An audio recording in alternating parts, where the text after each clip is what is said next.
Hey, traveler, Paimon. Oh, Paimon knows that voice! Over here.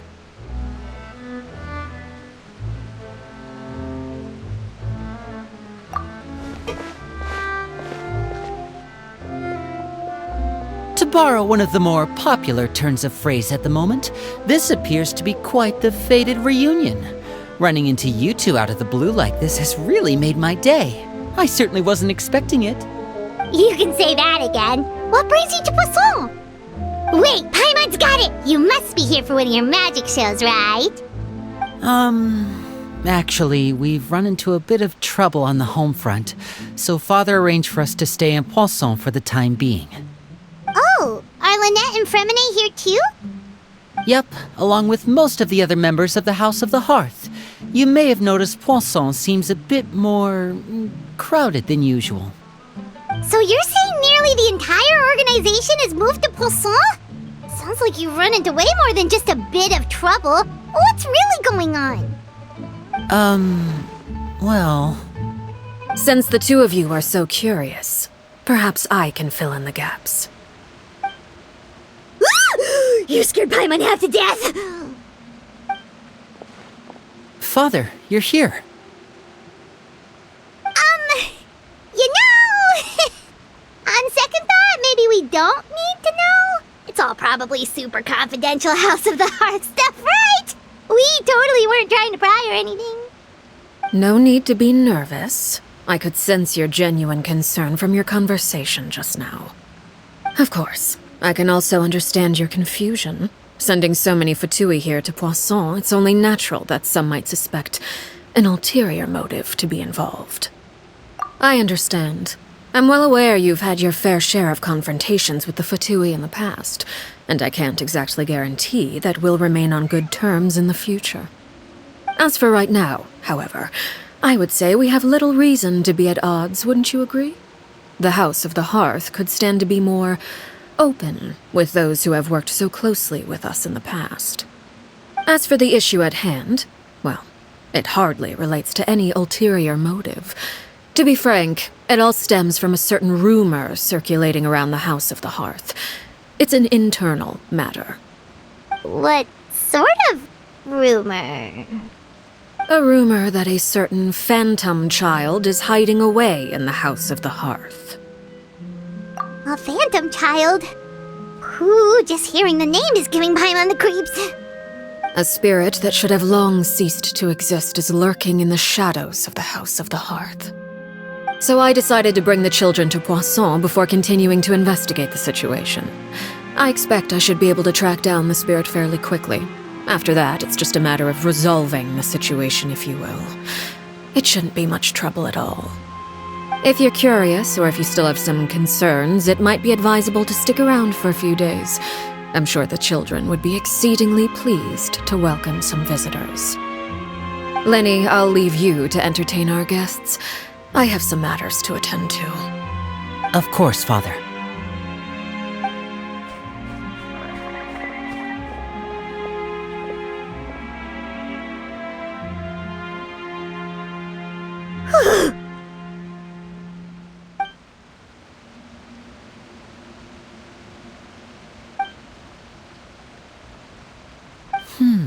It has long been a dream of mine to invite you to our home and introduce you to my other siblings. You're quite well known in the organization already. A lot of people have been talking about you, especially after everything with the prophecy. If you're willing, why don't you stay a while and have a little chat? Alright. We don't have anything else to do right now anyway.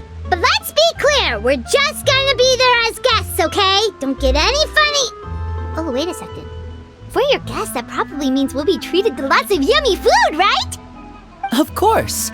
During our stay in Poisson, we've been helping out the locals with some fishing. We bring in quite the bounty every day. In fact, today's the perfect chance for me to show you what I can do in the kitchen. Let's go. I'll take you to where we're staying.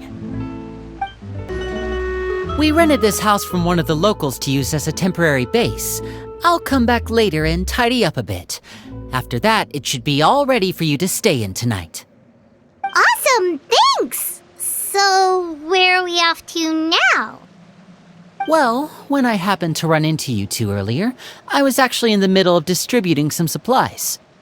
With this many people staying in Poisson, we have to bring in outside supplies every now and then. Okay, we'll come with! There are all sorts of rumors about your organization floating around out there. Paimon's not sure if she could even take a wild guess as to what's true and what's not. But now that we finally have the chance to see a day in the life of the house, we can take a good look at how you operate! Well, you're more than welcome to come along. Just follow me.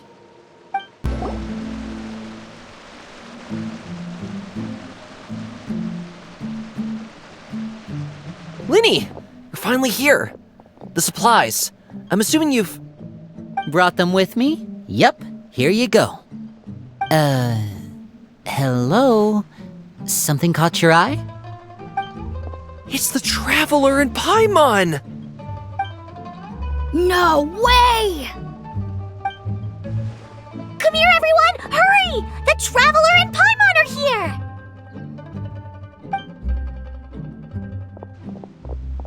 One at a time, please. Don't crowd around them all at once. We don't want to scare off our guests now, do we? Oh, it's all right!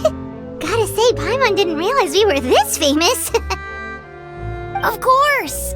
Father and Linny have told us so much about you. Father told us about how you helped Linny. According to her, you're a trustworthy friend. And as far as she's concerned, that's pretty much the highest compliment we've ever heard her give. As you can imagine, everyone's been very curious about you. I heard the Traveler is so strong that he can move a mountain with his bare hands. I heard Paimon eats so much that she can clean out the entire pantry at Hotel de Boer in just 3 days! Wait a second! That's the rumor you heard about Paimon? Oh, not cool at all! Oh, wait! When guests visit, you're supposed to give them gifts and stuff, right? Oh, we don't need something like that. Besides, we don't have anything to give to you! Come on, we insist! I can give you some of my new potions. Just pick your poison. And by that, I mean medicine or actual poison. I've got both. Huh? Or maybe Shaplo can teach you guys about stealth! He's super good at it! He's never been caught! Ah, now that's not a bad idea. I know you usually prefer to fight head-on, but it never hurts to expand your bag of tricks, right? When it comes to eliminating your enemies, staying quiet can go a long way. Trust me, I would know. I was poisoned not too long ago, and I'm still dealing with the after effects. So I'm not quite as good as I was before, but I can still give you some pointers. Wait, when you said gifts, Paimon didn't think you meant poison and stealth tactics. But those are the best things we can give you. You don't like them? Ooh, how about this? Tell me the name of someone who really annoys you, and we'll teach him a lesson for you. All right, Fold, Selwar. I think that's enough suggestions for now. When it comes to being a good host, it's the thought that counts. You don't need a physical gift to make our guests happy. In fact, pestering them with suggestion after suggestion might make them more annoyed than anything. I would say your enthusiasm has certainly gotten across. Really? Awesome! It's been so long since we have had guests to play with. If there's anything you need, just let us know. Yeah, especially if it's poison or something. I've got all sorts of potions for that. Well, we'll talk to you all later. We've still got supplies to distribute. All right, see you later.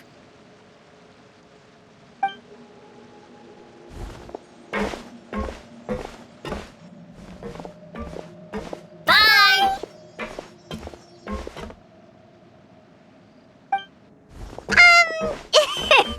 Lenny, about all that poison and stealth tactics talk just now. Scared you, did it? That kind of talk comes with being part of the House of the Hearth. When Foltz was really young, He strangled all of his family pets, just out of curiosity. He was labeled a dangerous problem child and was abandoned by his family.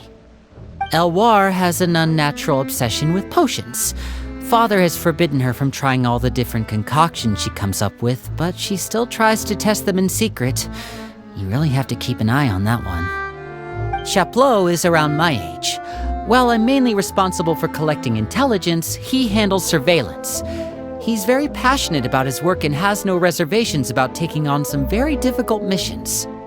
I know you two probably aren't used to that kind of talk, but I can promise you they only had the best of intentions.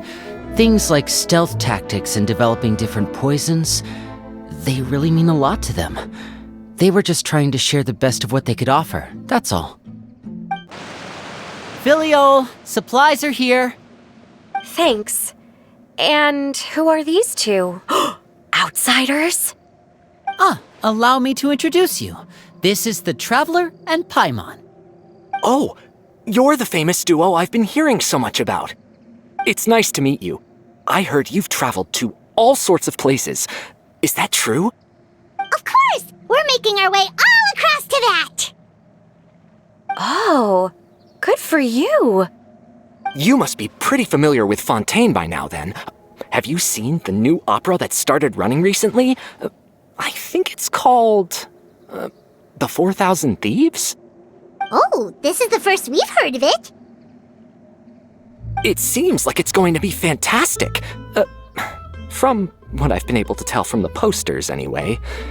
You should definitely check it out if you have the time. Oh, and there's The Blind Maiden, too. That one is supposed to have audience interaction. Seems pretty interesting. After this mission is over, I think I'll go get a manicure. Oh, maybe I should dye my hair. Wonder how much it'll cost. Is it just Paimon, or do these two seem much easier to get along with than the others? Looks like the House of the Hearth has some normal members after all. I heard that.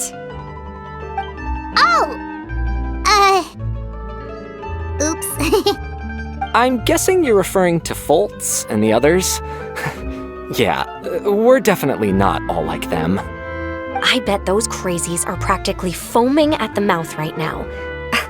I'm sure they just can't wait to get back to Snezhnaya to carry out the plan. That's enough, Filiol. Don't talk about family members behind their back, right? Whatever. Let's go. Guess this is goodbye then. If you ever have some time, we should go see the opera together.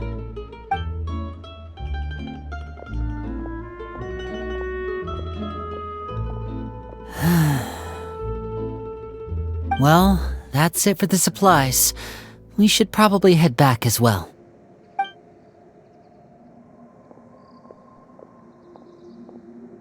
Well, they didn't seem too happy with each other. Seems like there could be something more going... You're right. We're only here as guests after all. Oh, Linny's getting super far ahead. Come on, let's catch up. So, what do you think of the members you've met so far? Well, Father is always encouraging us to be strong-willed and independent. So if there's one thing we've got, it's people who aren't afraid... Well, I should probably get cooking. Wanna join? Of course! Then let's head out and... Fremine? What are you doing here? Fremine! Nice to see you again! You too. I heard you're here as guests of House of the Hearth. Welcome. We were just going to make some food. Why don't you come along? I could use some help in the kitchen, and I seem to remember you mentioning you wanted to make seafood soup for the Traveler and Paimon. Seafood soup? Oh, Paimon's drooling already. Were you looking for something just now, Fremine? Maybe I can help. It's nothing. I just wanted to see if there were any extra supplies. Yeah, we've got some left over. What do you need? Some food and water. And some clean cloth, if possible. No problem. Give me a second here. Food, water... Wait a minute. What do you need all of those for? You're not on any missions as far as I'm aware, and you were just going to come eat with us. So what's this all about? I thought I'd grab an extra portion because I get hungry at night. Could be because I'm growing, you know, and... Fremine, you remember what I told you? You're not like me. Your lying skills still need some work. Tell me what's going on. Is it really bad enough that you have to keep it from your own brother? Maybe it'll be better if we gave them some space.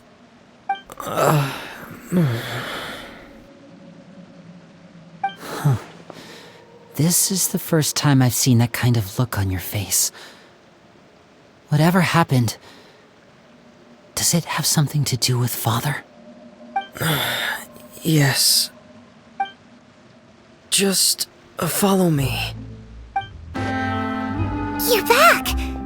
Oh, and you've brought some friends with you this time! Hello, my name's Linny. I grew up in the House of the Hearth. And you are? Hi, Linny. I'm also a child of the House of the Hearth, just like you. You can call me Clairvy. Clairvy? It's nice to meet you. Does that name ring any bells, Linny? No, not at all. That's not a name we have on our roster, I'm sure of it. What I'm not sure of, though, is how she managed to sneak in. She must be the phantom child Father's been searching for. From the looks of it, I'm guessing you were the one that found her, Fremine. You, haven't told Father, have you? No, I haven't told anyone. I've just been keeping her hidden. For how long? About half a month now. So ever since we got to Poisson, then. Do you have any idea what you're doing? I know what I'm doing. Really? 'Cause from where I'm standing, it looks like you're hiding the very person Father has been trying to find. If Father finds out about this, everyone involved is going to be punished. You know the rules of the house, Fremine. I know you do. Father doesn't tolerate any form of betrayal. So why are you doing this? I've thought it through. And I just can't hand her over like that. Linny, don't you remember last year?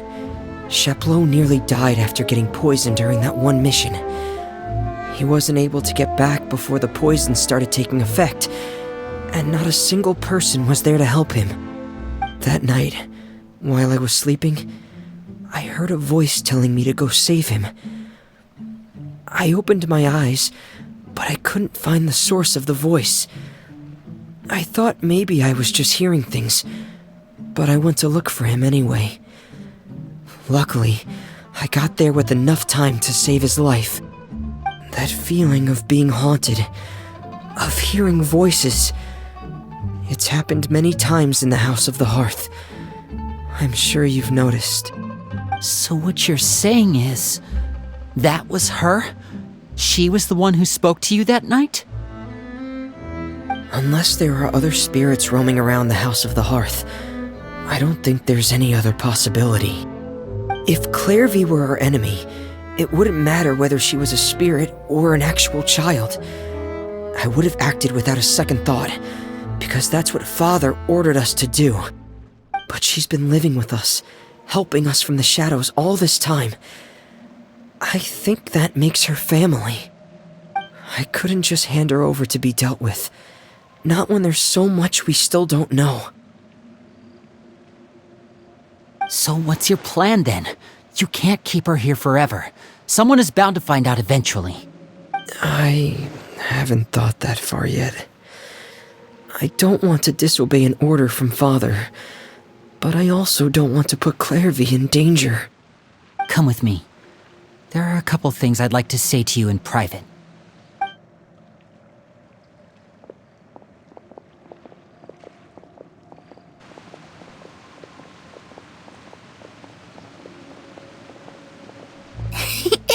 Those two sure care a lot about each other. Well, they got a funny way of showing it. From where Paimon was floating, it sure seemed like they were about to bite each other's heads off. No way! They have a really deep bond. I could tell right away, because I also have a friend like that. I just don't know how long that kind of bond can last.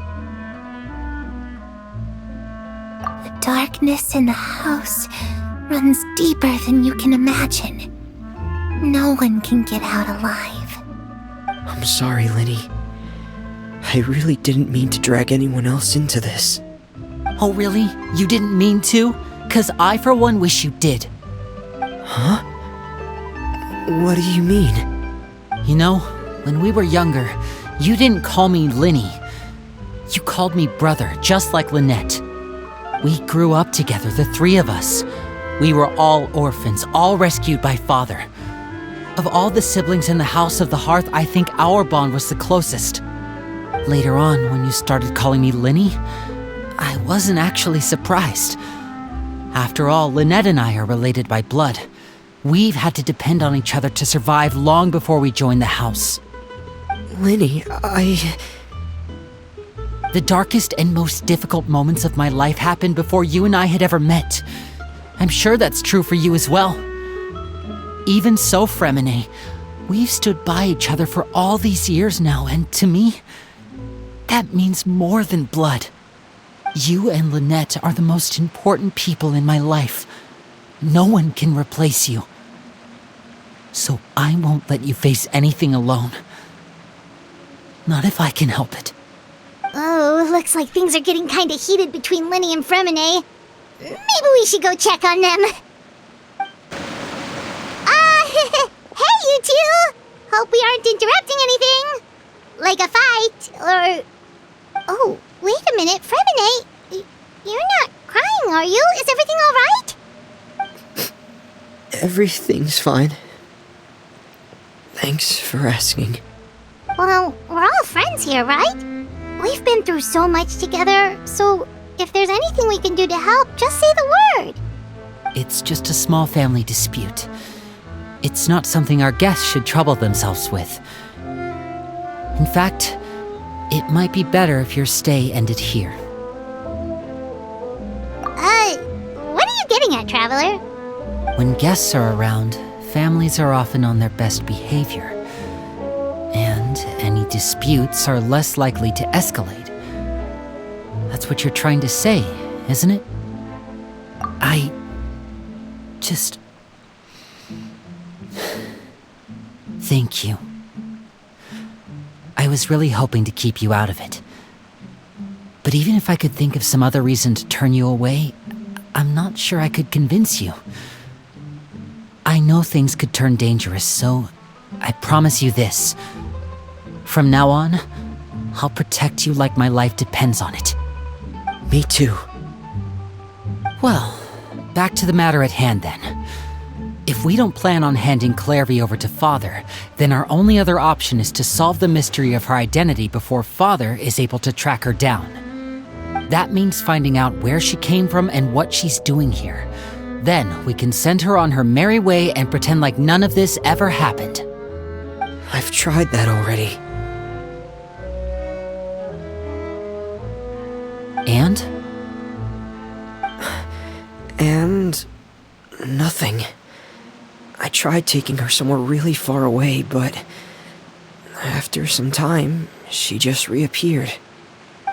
She even came with us all the way to Poisson. It seems like wherever the house is, she follows. I don't know much about spirits. Do you two have any ideas? Let's see here. Paimon remembers hearing something like, if you fulfill a spirit's last wish before they died, they'll let go of whatever's keeping them here and return to the ley lines. Oh, it's just that Paimon doesn't really remember where she heard that, so it's not guaranteed to work or anything. Well, sounds like it's worth a shot. Guess that means we should go ask her about her wish. But first, Fremine, I need you to promise me something. What is it? I need you to promise me that this will stay between the two of us. We're the masterminds behind this whole thing. No one else gets involved. Can you do that for me? Of course.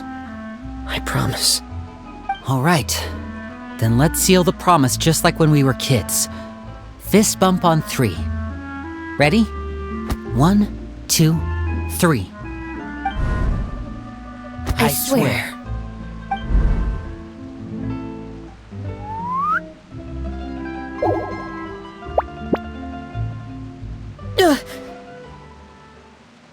Whoa! Lynette! But what a surprise! What brings you here, dear sister? And, when exactly did you get here?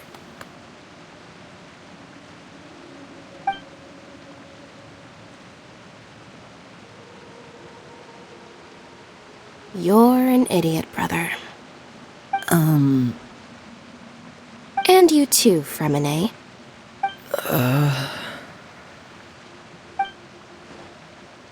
You 3, Traveler.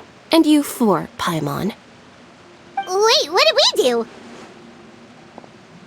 I've seen Clairvy around the House of the Hearth before. I hadn't seen her in Poisson, so I figured she must not have come with us. But it turns out you were just hiding her. I heard you talking about your plan. Rather than steering clear of the situation, I'd rather fully join in.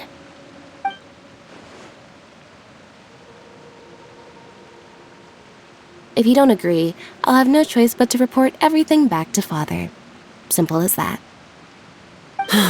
You're not giving us much wiggle room here, Lynette. Well, I guess we're all in this together then. After we talk to Clairvy, we'll figure out our next move.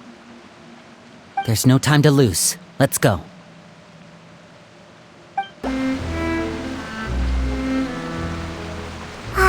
I'm full. Thank you for bringing me this food, you guys. She said she's full, but the food doesn't look like it's even been touched. That's right. Based on what I've been able to observe, it doesn't seem like Clairvy can interact with the physical world at all. Still, when she's presented with food, she'll always linger around it for a good little while. Maybe, in her mind, she really is eating those things. Does she know that she has already passed away? I've tried to ask her, but she didn't answer. My guess is that she's just as confused as we are. Or maybe she couldn't understand the question at all. Clairvy, if you've got some time, I'd like to ask you a few questions. Sure. Oh, another new friend.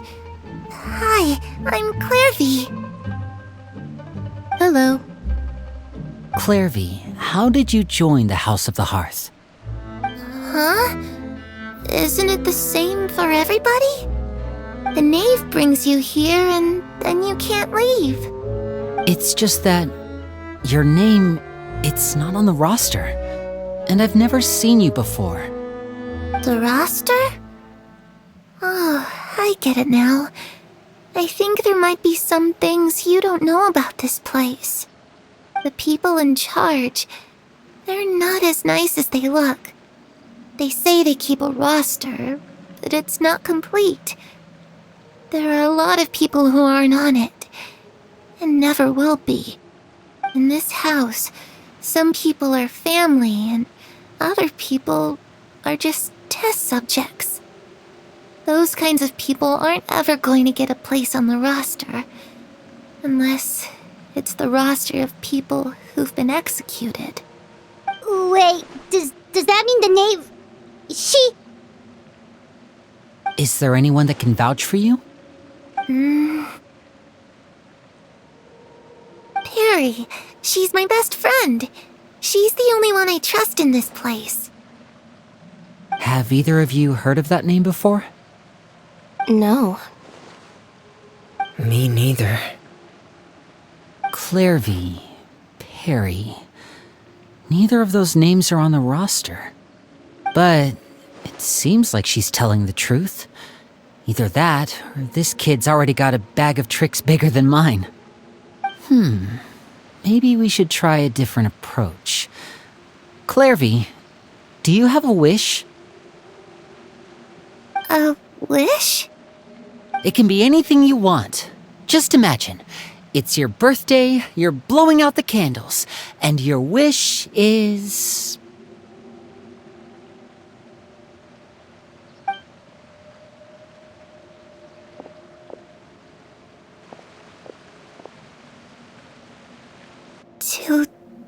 To go outside, where the sun can find me. That's it? Well, that sounds easy enough. The darkness in the house runs deeper than you can imagine. No one can get out alive.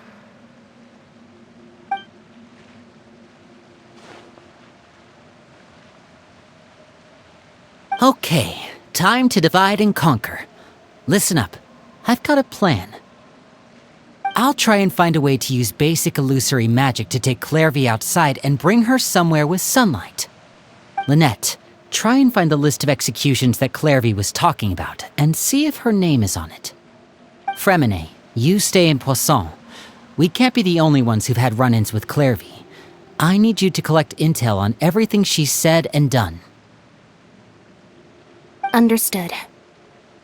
I'll try my best. What about us? What should we do? I really appreciate your willingness to help, but this is a family matter.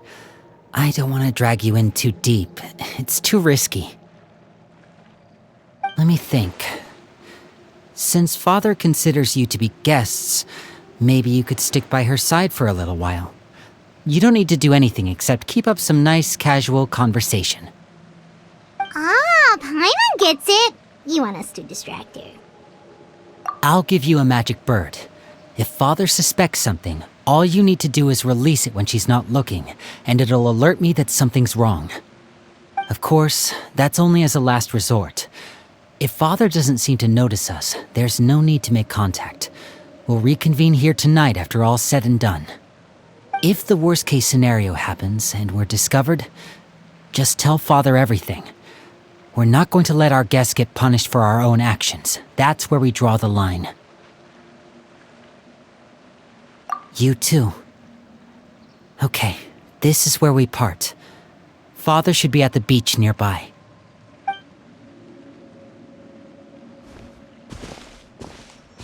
I really hope this goes well. No, it has to go well. That's the only way this can get resolved. It's the knave! And... child! Hey, aren't you supposed to be in Snezhnaya recuperating? What are you still doing in Fontaine? Oh, it's you two. I didn't expect to run into you here. I was unconscious for quite a while after the fight in the Primordial Sea. After I woke up, I realized I was being taken back to Snezhnaya, and well, I couldn't have that now, could I? Not when I've still got unfinished business here in Fontaine. So, I mustered up all my strength and made the journey back on my own. What sort of unfinished business are we talking here? It has to do with Skirk, my master. I really wanted to meet up with her, but by the time I got back, she had already left. I still have so many questions for her. Without any other leads, all I could do was ask the knave to help me track her down. She must have left behind some traces from her time in Fontaine. Oh, okay, so have you found any clues? Unfortunately, no. While the House of the Hearth is adept at collecting all manner of intelligence, certain existences can still manage to escape our purview. Basically, unless Master feels there's a need to meet with me, she's not going to be found. But that problem has an easy fix. I just need to become stronger, and then... Paimon thinks you should focus on getting better first. The worst of it is over. It's all thanks to that one kid from the House of the Hearth. Elwar, I think her name was. She gave me a bunch of random potions to drink. They didn't go down easy, let me tell you. Pain and chills all over. But they really... And that's good, because it looks like I really do have to head back this time. The old man's been putting the pressure on me. He sent someone to tell me I'm needed for some sort of project. Project Stuja? Yeah, that's the one. I heard Regrator's involved too. I'm not looking forward to having to listen to all his monologuing, that's for sure. Hey, maybe you could think of a way for me to stay in Fontaine for a little longer. Helping Linny and the others brush up on their fighting skills would be far more interesting. If you and I could spar, that would be even better. I've been waiting for a chance to see you go all out.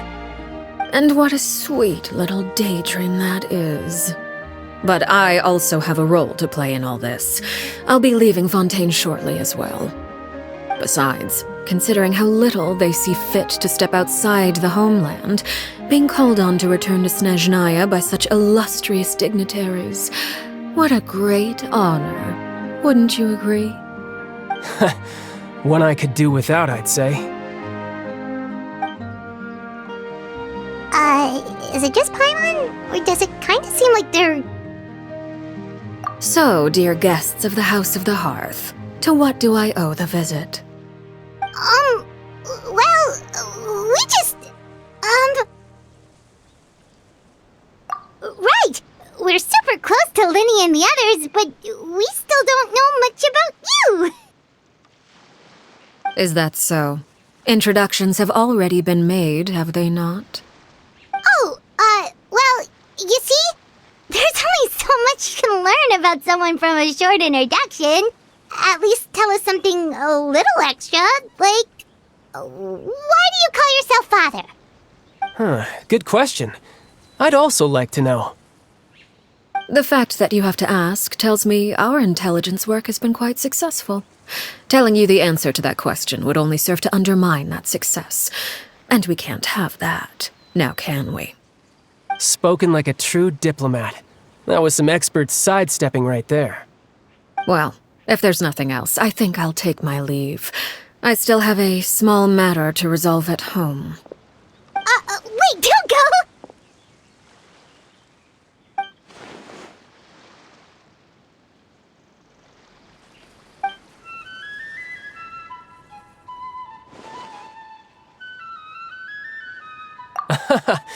I'd also like to hear the answer to this. I've met some of the members of your organization, and they all seemed like really good kids. They actually reminded me of Tonya and Tusser. Which, by the way, if you ever betray them, I'm just letting you know, I won't let you off easy. And why would I betray them? Well, you've already betrayed the House of the Hearth once, haven't you? At least, that's what I heard.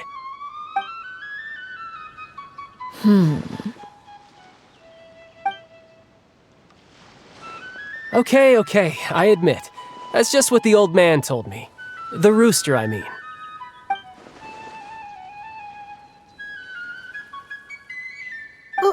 Wait, did you really do something bad to those kids? Never mind what I've done. I'm more curious as to what the mighty rooster had to say. Care to enlighten me? Well, nothing much. Just some stuff about you taking out many other members of the House of the Hearth, and even going so far to attack your own family. I see. Oh, based on your reaction, I'm guessing it's all a bunch of lies. Hardly. I don't appreciate his particular turns of phrase, but I suppose he didn't say anything untrue. Although, it would be more accurate to say that there is a certain level of prejudice involved, but I don't intend to clear that up just yet. Prejudice has a funny way of concealing the real truth behind certain things, an attribute that I find to be quite advantageous. Call yourself a Fontainian, for example, and people will assume all sorts of things, when the real truth is that this is simply the land where I was raised. Huh? You're not actually from Fontaine? But then why did you try to help out with the prophecy and everything? I was trying to protect the children born in Fontaine. claiming that I myself was a Fontanian simply made it easier to operate. People would hardly suspect a fellow Fontanian of having any ulterior motives. Who wouldn't want to save their homeland after all? The primordial sea wouldn't have any effect on me, but it would have caused great harm to the House of the Hearth.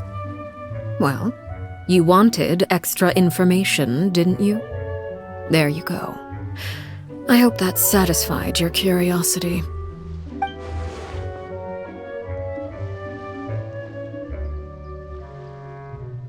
So, you stayed in Fontaine for the kids.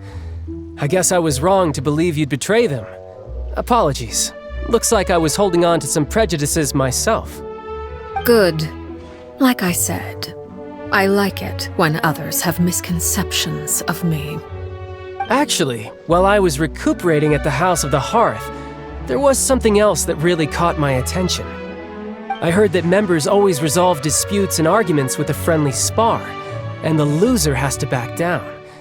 Seems pretty cool if you ask me. Would also give them plenty of opportunities to hone their skills. Well, that's only a recent development. In the past, such spars weren't nearly so friendly. The losing party would lose everything, including their life. They were that high stakes? Whew, at least that's not a thing anymore. Well, the current atmosphere's not half bad. I'm a bit jealous, actually. You've got so many family members around you, and you even get to live with them. Having a lot of family around means dealing with a considerable amount of bickering and scheming. Once Tonya and Tusser enter their rebellious phase, I'm sure you'll understand. Just imagine. Tusser becomes obsessed with plucking out strands from the rooster's mustache, or Tonya decides to dye her hair 42 different colors. Okay. I get the picture.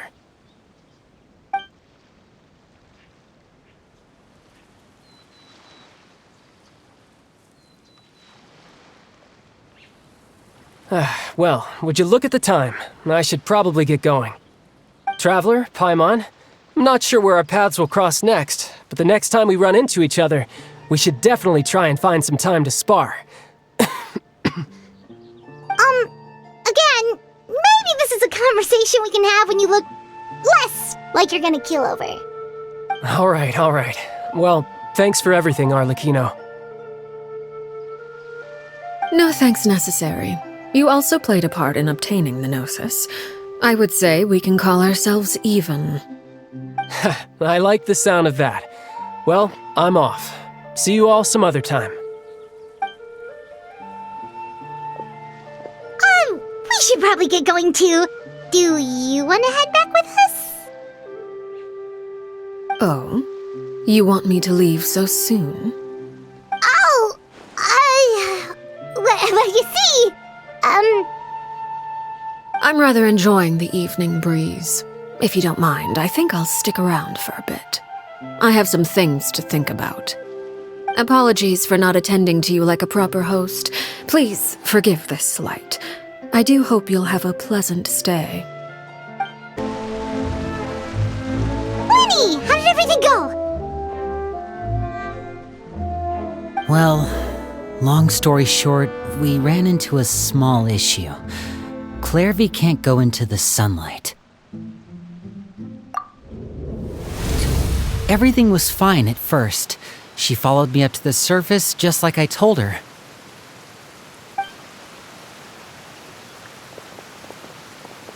But as I led her out of the shadows and into the sunlight, she vanished. I turned around and there she was, standing at the edge of the shadows, silently watching me.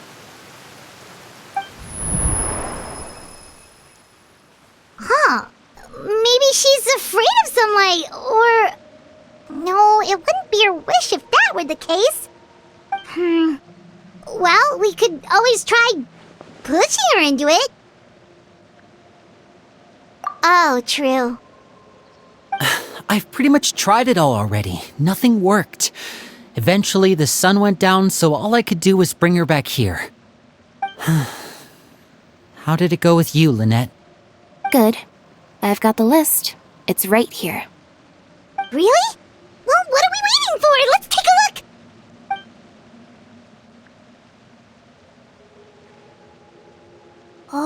that's a lot of pages. Oh, it's gonna take forever to get through it all. We can each take a section. Here. La Pouillade, l'endroit, Chambel, horaire.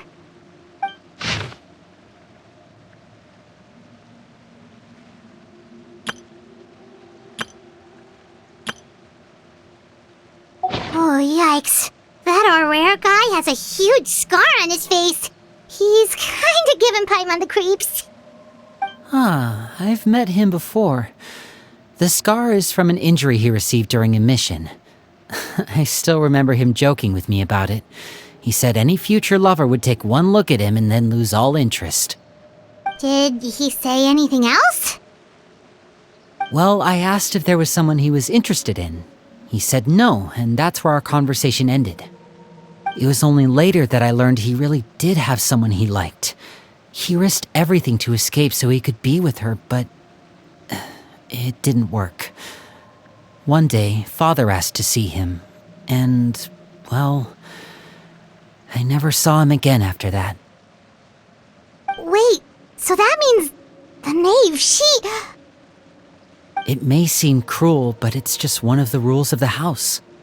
Betrayal is not to be taken lightly. We know too many secrets to come and go as we please. So, if you do try to leave, you pay with your life.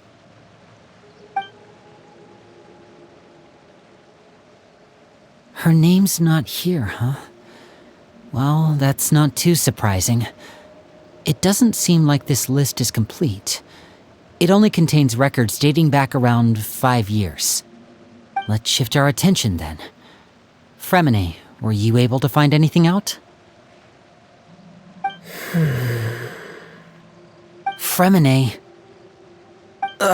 Sorry. I was thinking about something.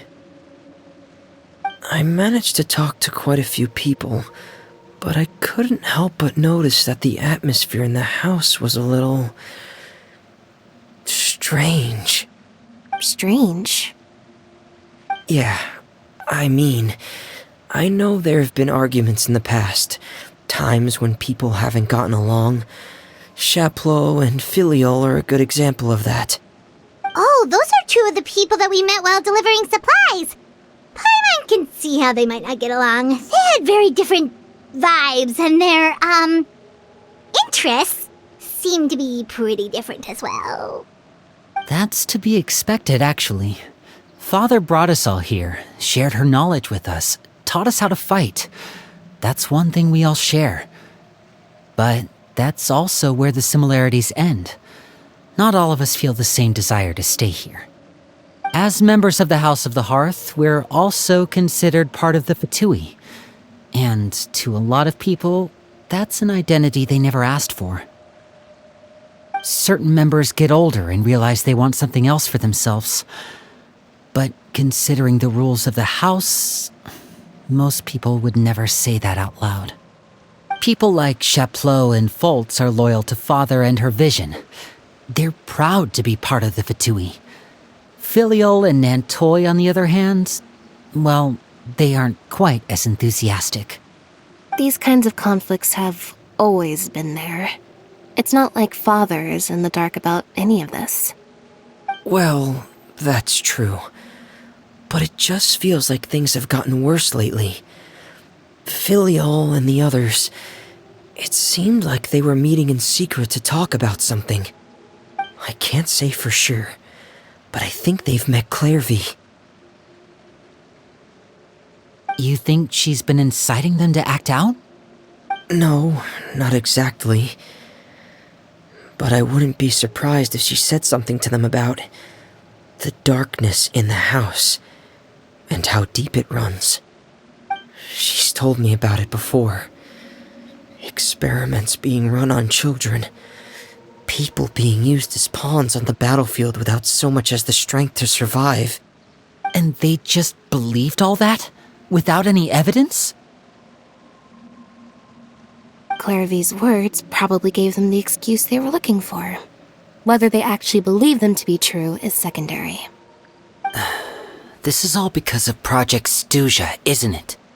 Whoa. Hold on a second. What's this Project Stuja all about, huh? This is the second time it's come up now. Sorry, but I'm not sure of the details either. I only know what Father has told us, which is that it's something the Rooster and Regrator have been working on together. Apparently, it has to do with the Fatui's strategic plan for the future. Because the House of the Hearth was so successful in obtaining the Gnosis, we now have the honor of playing a key role in Project Stuja. Wait, but isn't that a good thing? Key role is just another way of saying dangerous role. To us, the whole thing is an inconvenience. Father thinks so too, but she's in no position to refuse. Their plan isn't exactly unreasonable, and they've been funneling the house a lot of funding. It's just that we'll lose a lot of members in the process. Participating in the plan, it's an honor in name only. What they're really trying to do is subdue us. The existence of an intelligence organization outside their control makes them feel uneasy.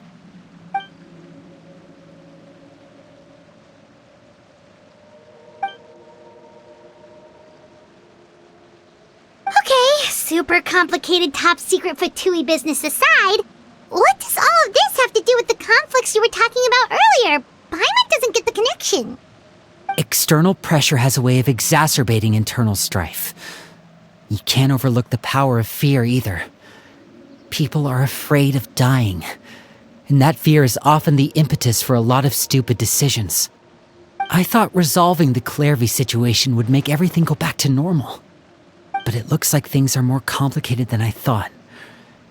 If we leave Filiol and the others to their own devices, sooner or later, Father will be forced to take action. We can only focus on one situation at a time, brother. You're right. Even if we confront Filiol and the others, it won't do any good. It might even make matters worse. We should focus on Clairvy for now. Well, it's getting late. We should head back and get some rest. We'll try again first thing tomorrow. Lynette, you stick with me this time. Fremine, keep a close eye on Filiol and the others. Make sure they don't do anything they'll regret.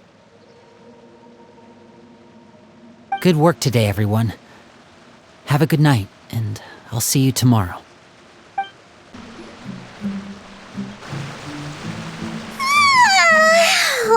I'm always looking forward to an early night, but she can't sleep at all. Hey, you don't think the knave will be too angry with Lenny and everyone if she finds out about all this, do you? She's even scary when she smiles. If she were to actually get angry... You have to protect Paimon if that happens, okay, Traveler? Oh, well, in that case, we should just plan on running away. We'll grab Lenny and the others and we can make a break for it as fast as we can. Look! Look over there! Quick! Let's catch up with her before anyone sees!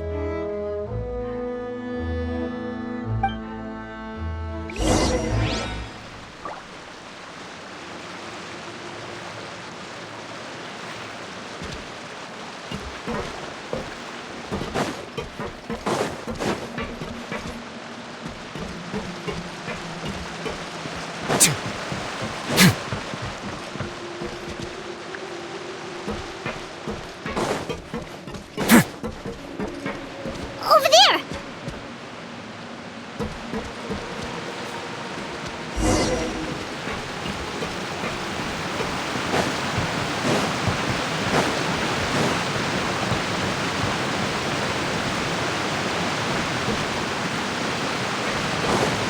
Oh, where is she going? Oh, if someone sees her, we're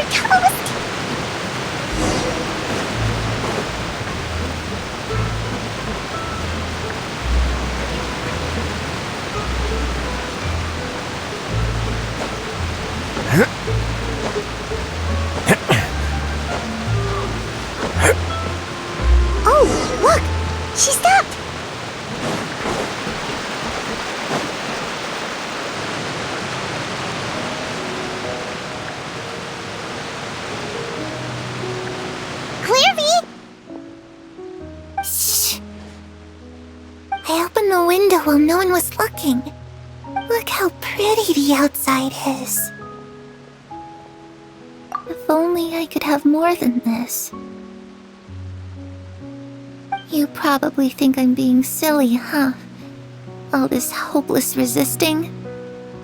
It's better to dream of what I could have than try to make it a reality, right? Please, help us get on the same page here, Clary. We need you to tell us what you know. Can you do that? Sure. Although, after you hear all this, I think you might regret that decision. Everyone in this family is nothing more than a tool, something to be used and exploited. We're all expendable, including me. As long as you're useful, you get to stick around. Lose your value, and you're handed over to the doctor, experimented on, and given a fate worse than death. I've seen it happen again and again, and I've had enough. You're saying the knave did all that? It's just, that doesn't seem like something she would do. She's scary and all, but it seems like even she has lines she wouldn't cross. I knew you wouldn't believe me. Everyone thinks she's a good person. They all think of her like a real mother. Mother? But she doesn't deserve that title. She's disgraced it and tarnished it. And if I had things my way, I'd never see her again. If only Perry were here, she'd understand. Perry. There's that name again. Also, Paimon's getting a strange feeling. It almost feels like she's not really here with us. Paimon can't tell if she's actually talking to us or if she's mistaken us for someone else. Well, in any case, it seems like she really needs someone to talk to. We should keep her company for a little longer. She looks so young, but it seems like she's been through a lot. It's getting windy. I should close the window. Ooh, look at the moon. Isn't it pretty? Hey, wanna hear a secret? I heard that if you look up at the night sky in Snezhnaya, you can see the aurora. It's supposed to be super pretty. Even prettier than the moon tonight. Perry and I promised each other that once we're older, we're gonna go see it together. But I can't find her. I'm worried she's also been... No, that wouldn't happen to her. She's special. Mother likes her a lot. I should really go talk to Mother, but we just fought. She doesn't want to see me, and I'm too scared to face her. What should I do?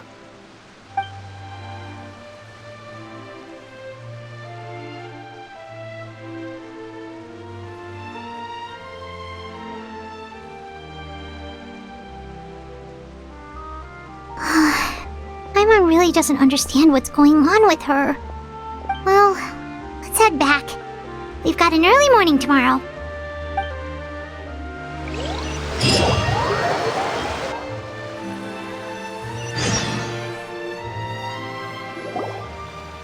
All right, looks like we're all here. Let's go ahead with the plan. Oh? What is it?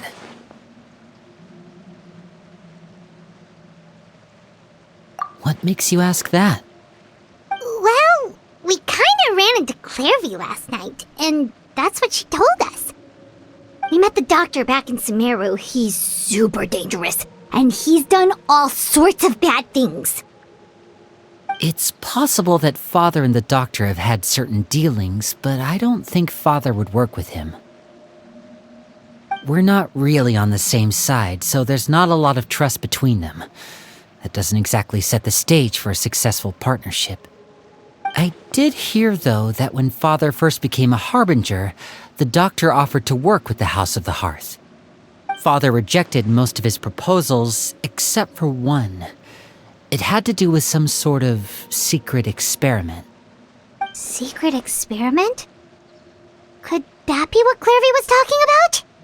I don't think so. I don't know any details about the experiment itself, but I do know it's an entirely independent operation. The doctor only proposed a direction for the research. That was the extent of his involvement. I still don't think that counts as working together. The details of the experiment are confidential, but complete records are kept on all participants. That doesn't seem to be the case with the situation Clairvy referred to. I know you don't agree with some of the Fatui's methods, and I'm not asking you to. But I am asking you to trust us on this. The House of the Hearth has its own principles. There are certain lines we're not willing to cross. Alright, that's good to hear at least. Clairvy seems to think the knave and the doctor worked together to do something horrible. If that turned out to be true, Paimon doesn't know how he would even face you guys. It's just that it doesn't seem like Clairvy is lying either.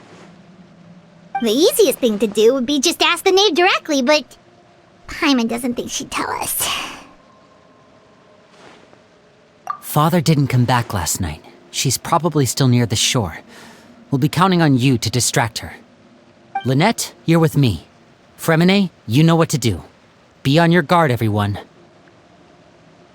All right, let's get to it.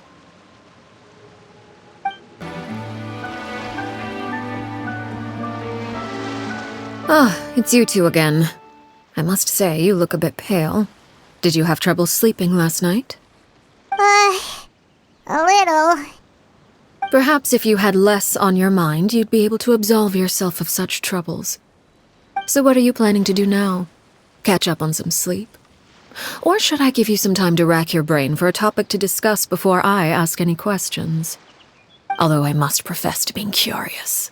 Without child here, how do you plan on distracting me? Us? Distract you? A good one. But no, we were just here for a chat. Looks like you could have used some extra time to think. No matter. If you don't have any other plans, why don't you accompany me somewhere? Don't worry. I'll be sure to steer clear of any scheming children. The ocean breeze is sure nice today. Children always think they can hide things from the grown-ups. But nothing gets past me. Least of all a little scheming. I think I'll let them have at it for a little longer. I can be very patient. Well, I'll leave you to think things over. If you're so inclined, meet me outside the Palais Mermonia. Good things come to children who do as they're told. So I do hope you decide to tag along. If only for your friends' sakes. What should we do? She clearly knows about everything we've been doing, and Paimon doesn't think it'd be a stretch to say she was threatening us just now.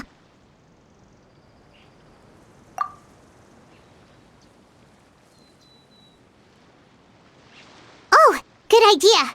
Hopefully he sees it in time. Well, we should probably head to the Palais Mermonia. Paimon doesn't want to find out what happens if we don't show up. Based on what the knave was saying just now, it sure didn't seem like it'd be anything good.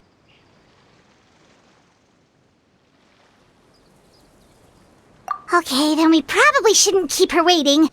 It seems like Linny and the others are on thin ice, so let's do our best to not get them in any more trouble. Seeing as we still have some time before my meeting, we might as well enjoy some pleasant conversation while we wait. I'm glad to see you get along with my children.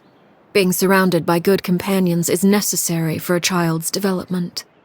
You're not planning on doing anything to them, are you?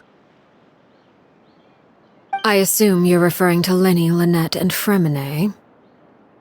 Although, there's that situation with Filial and Nentoy as well. It appears quite a few people have been acting out lately. No matter. I'm not one to discriminate. All those who betray the house meet the same fate. There are no exceptions. Does that mean you're going to kill them? Oh, are you here to beg for their lives? I'm sorry to disappoint, but the rules of the house change for no one. In my organization, everyone is responsible for their own actions. But don't you care about them at all? They really respect you. They even call you father. You must feel something for them. Any organization in which feelings come before principles is one destined for ruin. The House of the Hearth is hardly an exception. You could say our principles are more stringent than most. Perhaps I can offer you this consolation at least. As our guests, you two will not be held accountable along with them. I would imagine Linny, Lynette, and Fremine will be able to keep their lives. As for Filial, Nantoy, and the others, I'm afraid there's little I can do. They can try to escape, but once you know our secrets, there's no getting out alive. But that's awful. Ah, you seem concerned. Out of consideration for my guests, I suppose I could turn a blind eye for a little longer. If Linny and the others manage to dispose of Clairvy in the meantime, all evidence of their wrongdoing will be lost. In that case, I could hardly punish them for something I couldn't prove. If their efforts are unsuccessful, on the other hand, all will be held accountable, and the punishment will be severe. Of course. Oh, and here, I believe this belongs to you. Do try and keep better track of it next time. It takes a considerable amount of time to train a bird like this. It would be such a pity if you were to lose it. Permanently. Wait, where did you get that? Well, I'm afraid that's all the time we have to chat. Now, for the matter at hand. I asked you to meet me here because I have business at the Palais Mermonia. It has nothing to do with you, but I think it would be prudent for you to stick by my side for the time being. There will always be time later to run off and tell Linny what you've learned. Well, time to go. Looks like we wrapped things up just in time.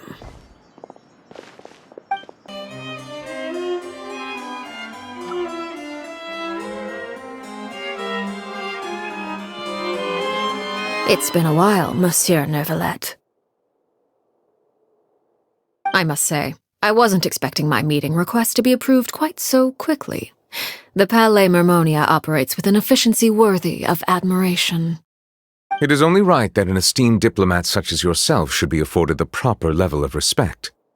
Although, if I may speak plainly, I must confess that I did not anticipate we would have the occasion to meet again after presenting you with the Gnosis. I see you brought the Traveler and Paimon with you as well. If I may inquire as to the purpose of your visit. I'll be departing Fontaine shortly. There is, however, an outstanding matter that I would like to see resolved before I go.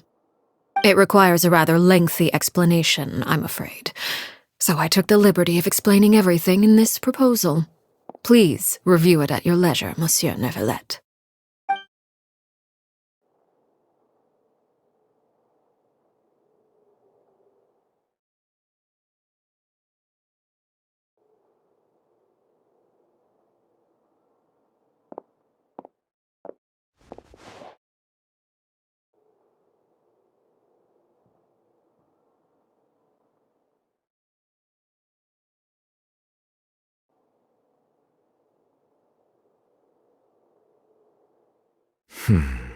I understand your request.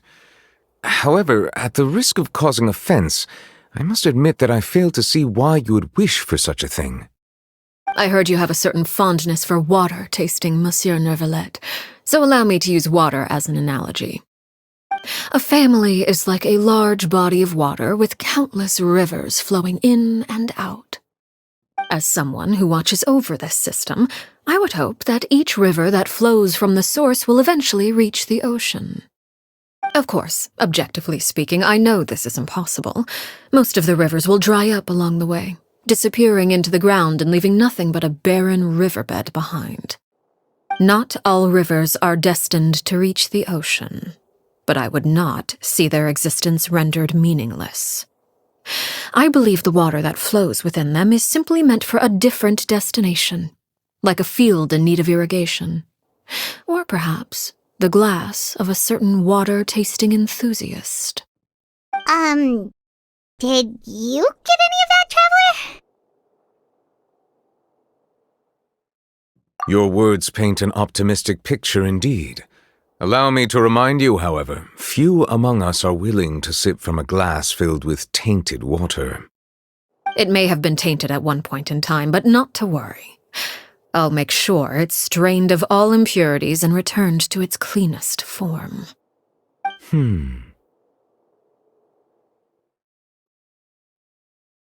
I seem to recall there being a transactional aspect to your proposal. Perhaps you could expound on that?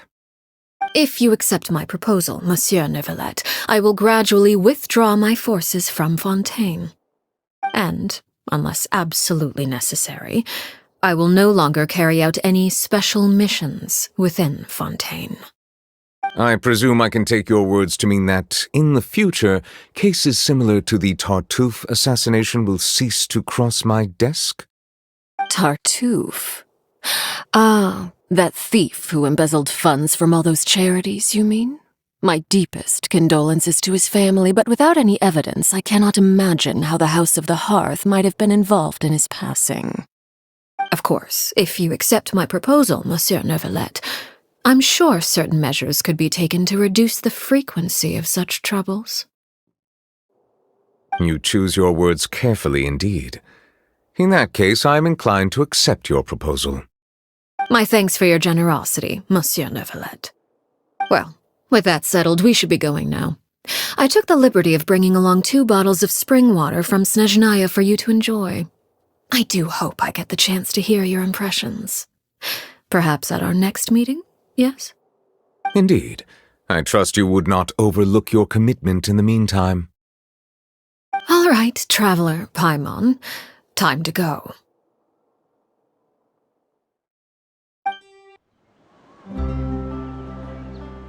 So, what exactly were you talking about back there?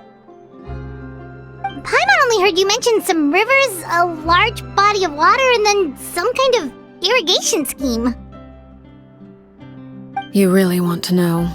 I would imagine there might be more pressing concerns at the moment. Lenny, Paimon really hopes everything's going okay.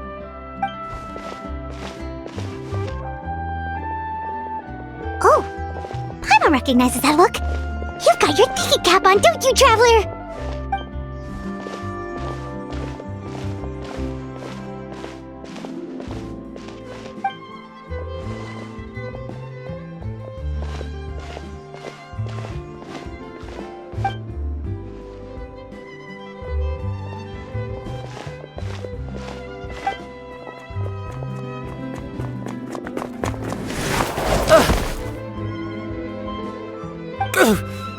Oh, shoot. Are you alright? Oh, jeez. I'm so sorry. I was so focused on selling these papers, I wasn't looking where I was going. Well, let me make it up to you at least. Here, take this paper. On the house.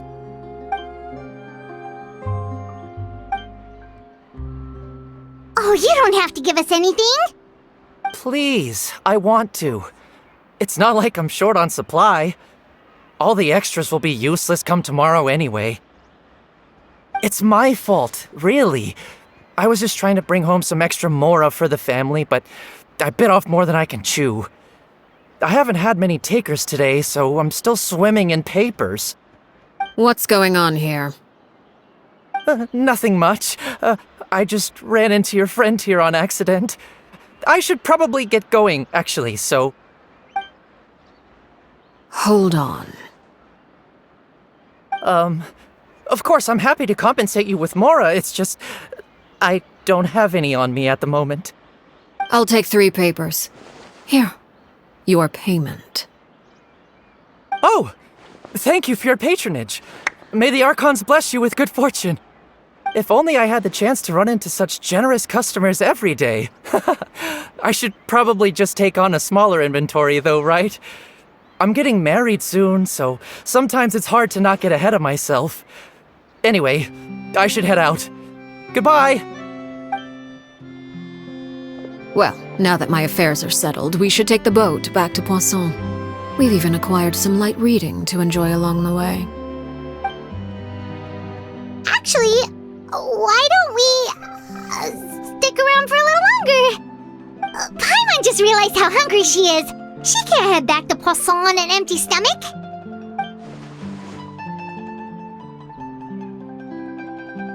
It appears you two are under the impression that delaying our return will somehow alter the situation in your favor. I'm sorry to ruin your fantasy, but your efforts are meaningless. That being said, I could be persuaded to give Linny some extra time. I just have one condition. If you agree to my request, I'll even answer some of your questions. You're quite curious about Clairvy, are you not? And my relationship to her. Wait, why are you being so generous all of a sudden? You're not gonna ask us to do something bad, are you? You overestimate yourself. You don't have the talent for bad things. Then what can you possibly... The most important consideration in a negotiation is that both sides receive something they want. Demands and threats only get you so far. Wonderful. Here it is. When the time comes, make the choice that you deem most appropriate in the situation, and lend your help to the House of the Hearth. Okay, sounds normal enough. But what do you mean, when the time comes? When is that supposed to be? That is for you to decide. Then we have a deal. Follow me.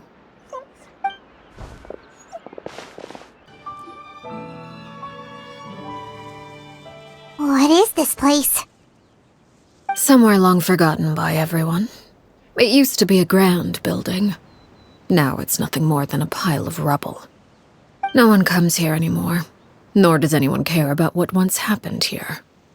Although, this place does have something to do with the story I'm about to tell you. It was before I became a Harbinger, and before Linny and the others joined the House of the Hearth. Due to certain events, I first killed Clairvy and then her mother. And this is where it all happened. You were the one that killed Clairvy? Patience now. Allow me to explain Clairvy's side of the story first. I'll start from the beginning. Clairvy was 6 years old when she was brought by her mother, Crucibina, to live in the House of the Hearth. From the outside, it seemed like a fairy tale. A thriving family made up of kind adults and friendly children. Crucibina was the knave at that time, and the House of the Hearth was under her control. She was Clairvy's mother by blood, but she was also the mother to all the children in the house. Clairvy was happy here, for a time. But she quickly realized that being part of this family wasn't a fairy tale at all. It was a kind of purgatory. Purgatory? Exactly. The House of the Hearth takes in war orphans from all over Tevat. But as for how to raise them, that depends entirely on the person in charge. Crucibina came up with a novel idea. She would teach the children to fight, force them to duel each other, and then crown as the king of the house the child who proved themselves most worthy of inheriting her title. It's difficult to estimate the number of children who died or were maimed in the process. There's little I can say about the ones who died. The ones that emerged with permanent injuries, on the other hand, well, they still served a purpose. They would be handed over to the doctor to be experimented on, or sent away on dangerous missions. Nothing more than tools to be used and then discarded. So those were the experiments Clairvy was talking about. But what actually happened to her? You said that Clairvy was Crucibina's daughter, so if Clairvy tried to convince her to stop what she was doing, Crucibina probably would have listened, right? Despite being Clairvy's mother, Crucibina cared little for her daughter. She forced Clairvy to join the House of the Hearth only as a means to demonstrate her own impartiality as a mother, to prove that she treated all her children equally. Clairvy did try to convince her mother to change her ways, but it was to no avail. After her efforts failed, the only other option was to rise up and try to fight back. Unfortunately, the other children had already been thoroughly indoctrinated into the illusion of happiness Crucibina had created. Of course, there was one exception. Someone Clairvy's age who knew the truth about the House of the Hearth. Her name was Peruere. Wait, the friend that Clairvy mentioned? Friend, huh? I suppose we can call her that for now. Clairvy was a cheerful and passionate person with a tenacious spirit. Peruere, on the other hand, was rather cold-blooded. Her cold-blooded nature allowed her to see through Crucibina's facade. Yet, it was also this cold-bloodedness that prevented her from acting against it. At least at first. While Clairvy longed for freedom, Peruere was convinced that, amid all the fighting and violence, she would make it until the end. Despite their differences, the two became fast friends, united by their knowledge of the truth. Clairvy told Peruere that she hoped to create a real family, where no one would be killed or sacrificed. There may have been a certain naivete to her ideas, but Clairvy proved her determination many times over. She tried countless times to run away, ask for help, or expose the truth. But her efforts only earned her beating after beating. The only thing that kept her going was her strength of will. Even with her body racked with pain, she would still stand on her tiptoes and open the window at night. She and Peruere would look out at the moon together, a fierce longing for freedom shining in her eyes. But one day that light simply vanished. Oh no. What happened? Her hopelessness resulted from a culmination of things. 10 years had passed. 10 years worth of failure after failure. She and Peruere weren't children anymore, but finding any chance to escape still seemed as hopeless as ever. It was during this time that Peruere suggested a new plan. If escaping was out of the question, why not take down the very person sitting on top of this throne? Clairvy rejected that proposal. She claimed that, as a famous harbinger, Crucibina possessed an unimaginable amount of power. Trying to kill her would have an incredibly low chance of success. Clairvy never gave another reason, but Peruere could see it written all over her face. Clairvy still thought of Crucibina as her mother. Killing her own flesh and blood was a line she couldn't bring herself to cross. If she couldn't escape and fight back, then only one option remained. Precisely. Death was the only way that she felt she could be free. It happened during a duel. When she arrived at the dueling ring that day, her partner turned out to be none other than Peruere, the very person that had stood by her side all those years. It was a fierce battle. But ultimately, Clairvy decided to let Peruere end her life. From that moment on, Peruere's journey was one written in flames. When the rain finally came and washed it all away, there she stood, the sole victor in Mother's endless game of slaughter, a trail of corpses strewn across her path to success. It was the very result she had predicted 10 years prior. Even then, she believed she would make it until the end. She wasn't surprised by the fact that she emerged as Mother's undisputed heir. Rather, her success left her with an inexplicable sense of restlessness. She was unsettled, and there was only one thing that could quell that sensation. Perhaps you two would like to take a guess as to what it was? Crucibina, you mean? But... Correct.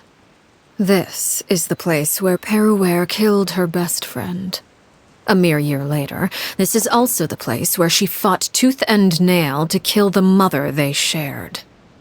The moment she acted, any conception of what was right or wrong ceased to matter. It's one of the principles of the house. Only those who survive get to write the rules. Peruware won the battle, and became a harbinger herself. After which Her Majesty, the Tsaritsa, bestowed upon her a new name. ARLECCHINO. So the Perry Clairvy was talking about... It was you all along. You're Peruware. ARLECCHINO is just a name you got later. I left that name behind long ago. I must say, hearing it now does bring back memories. After I defeated Crucibina, the moniker of Mother died with her. I chose to forego the title she called herself and even chose to give up my own name. I rebuilt the House of the Hearth under a new identity. Not only as ARLECCHINO, but as father. And that is where the story ends. Any more questions? Yeah. Based on what you just told us, Clairvy wasn't a little kid when she was killed. So the Clairvy we met... Was she really a spirit at all?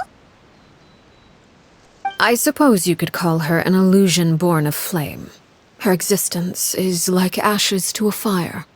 Something left over in the wake of blaze and ruin.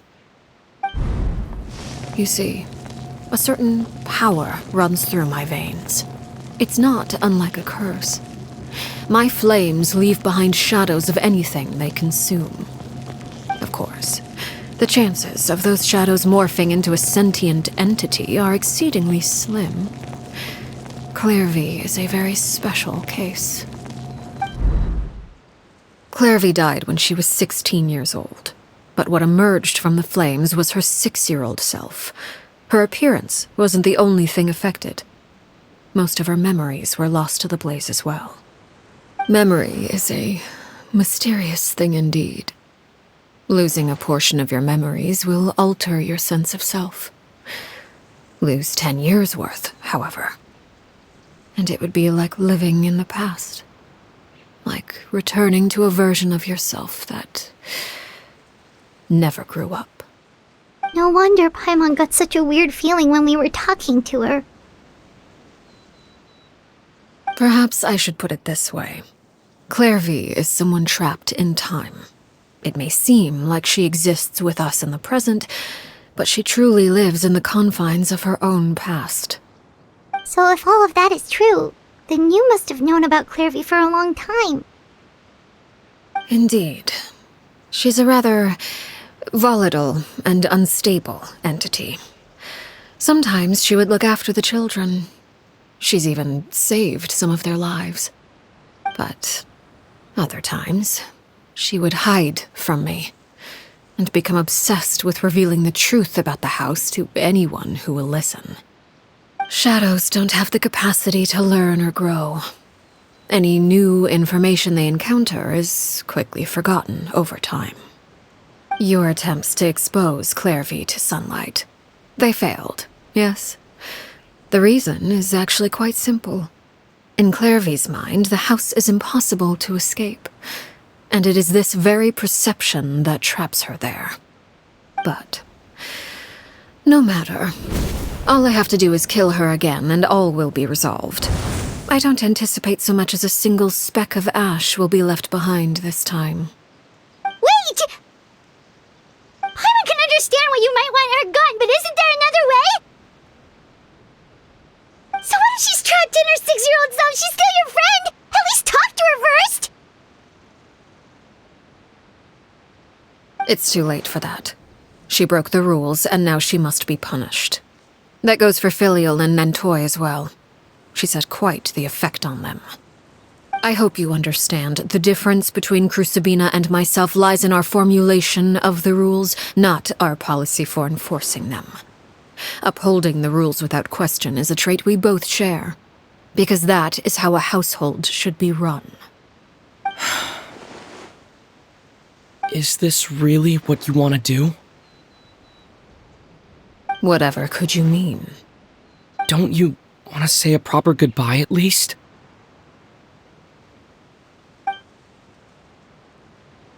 Whether as a killer or as a father, there are two things that must be avoided at all costs: anger and sorrow.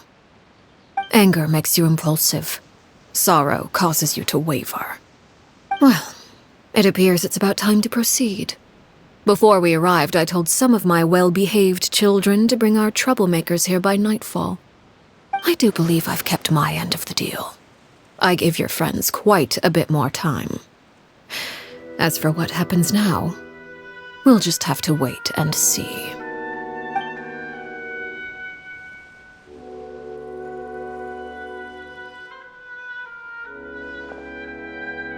Here they are, Father. You gonna execute him? Seeing something like that would actually be a first for me. Lenny! I'm sorry. I heard about how you helped buy us more time. But I still failed. I couldn't find a way to fulfill her wish.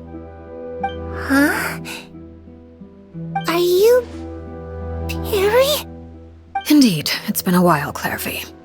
Perry! Stay right there. I'm sorry to postpone our reunion, but first I believe certain scores need settling.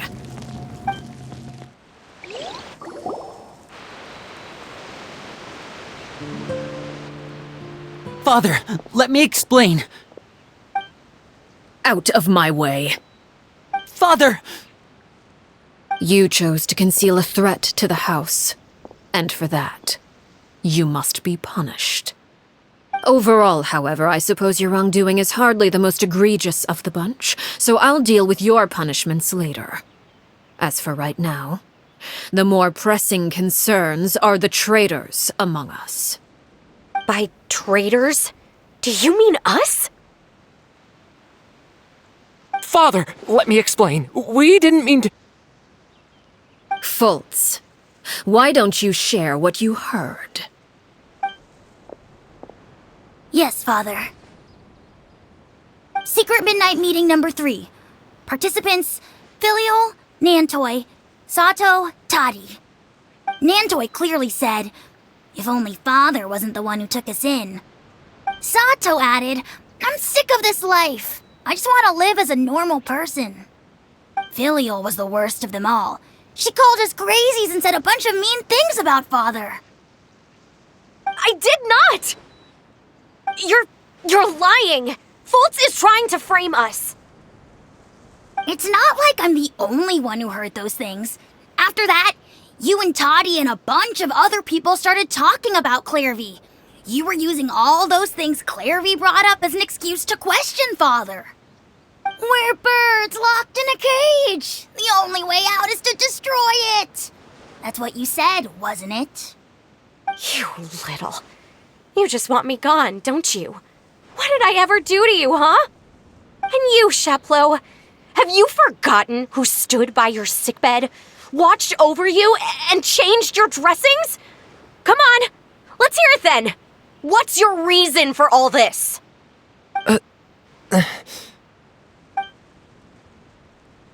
You're wrong, Filial. We don't want you to die. You're our family. Liar. You wouldn't be doing this if that were the case. So why?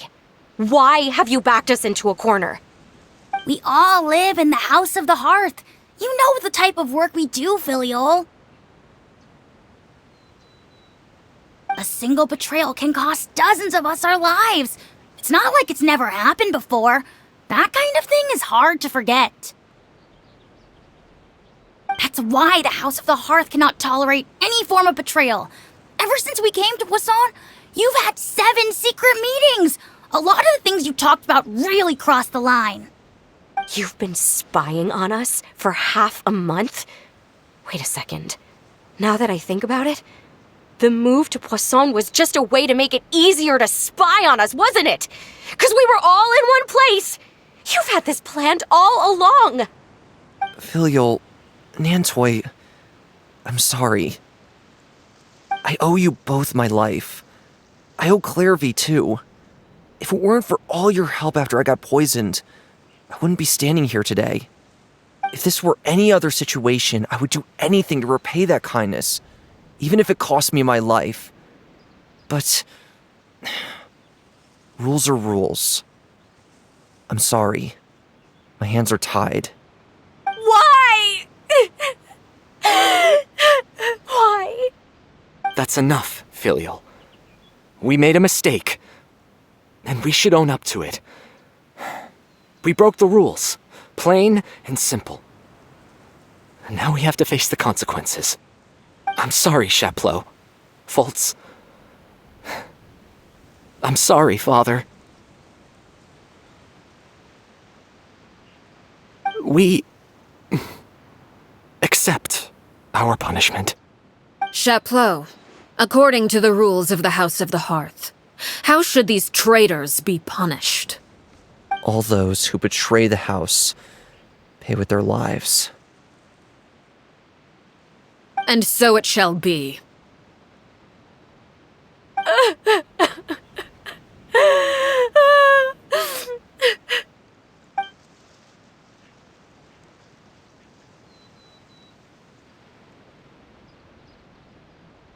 Father, please wait!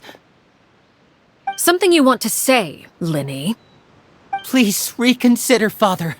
What Filial and the others did, does it really count as betrayal? We all come from broken families. From the very first day we joined the House of the Hearth, we wanted nothing more than to make it a real home. But the truth is, none of us know what a real home should look like. I'm not saying I have all the answers. All I know is this. Killing Filial and the others may uphold the rules, but doing so will only bring us further away from being a real family than we've ever been. So please, Father, please reconsider. I agree with Linny. Father, please. Linny, you...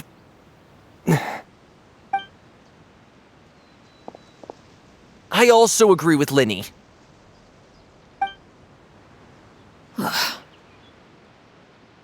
An order once given cannot be rescinded. However, given the extent of your determination, I suppose we shall have to go about this a different way.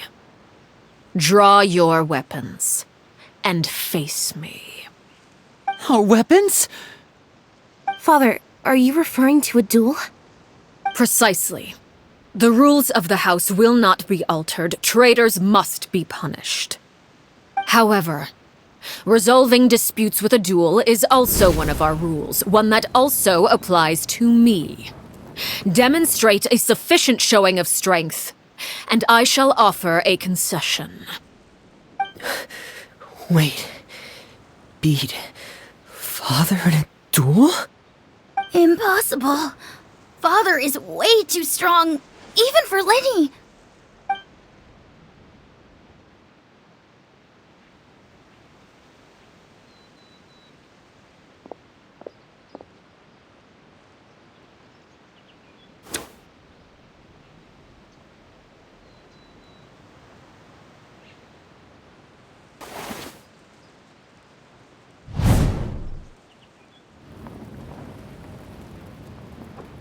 Did you hear that, Traveler? Lenny and the others have to duel the knave. What should we do? Can they really win something like that? If they lose, those people from the house are really gonna be executed. Hey, are you listening?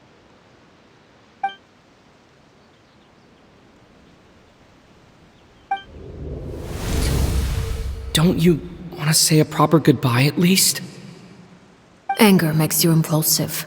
Sorrow causes you to waver.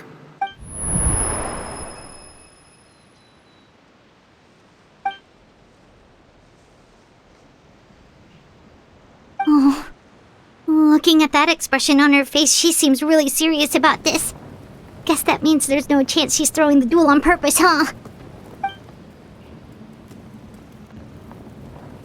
When guests are around, families are often on their best behavior. And any disputes are less likely to escalate. When the time comes, make the choice that you deem most appropriate in the situation, and lend your help to the House of the Hearth. What's wrong? Traveler? Hey, where are you going? Traveler? You're asking to join the duel against the knave? I'll allow it. We do have a ready-made dueling ring at our disposal, after all. All I would advise is this. Keep a firm grasp on your weapon, and give it your all. Any less, and you may just lose your life.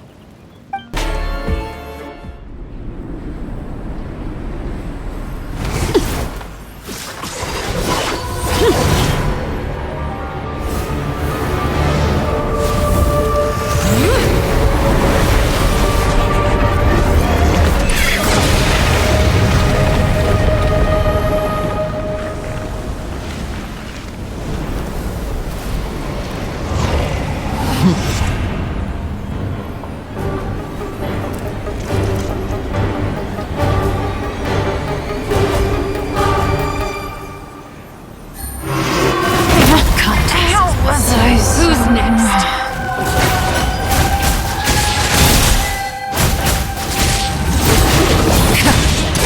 Get a little chilly. Now's our chance! Over here! This is just my... Who's next? The fun is over. Come on, please.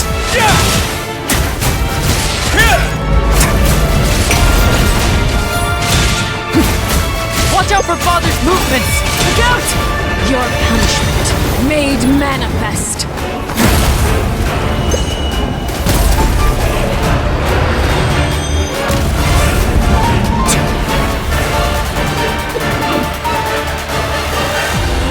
Let's begin. Now's our chance! Over here! The sun and moon have set. Only ruin remains. Oh, sorry. I couldn't protect.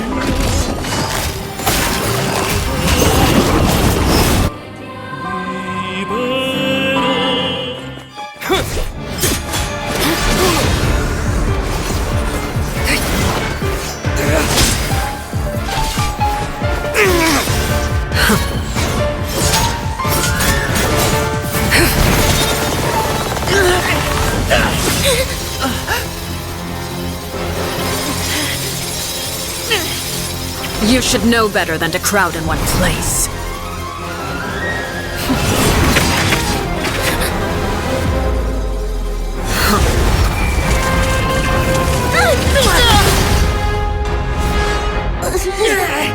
Oh, I know. No! I'm sorry, Father!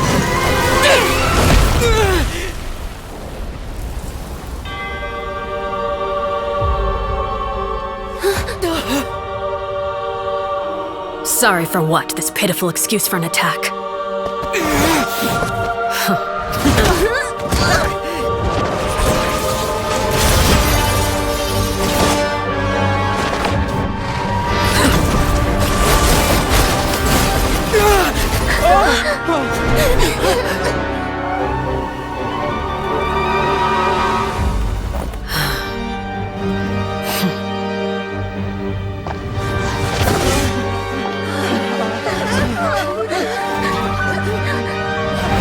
Father, no!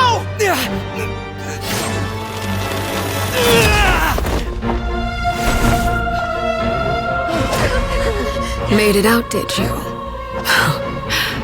You're stronger than I expected.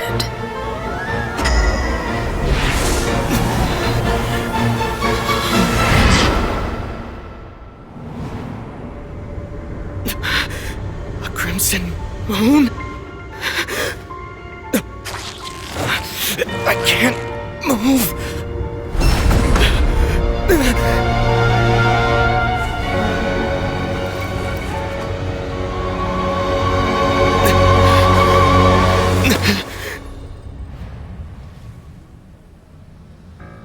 Still, not strong enough to beat me.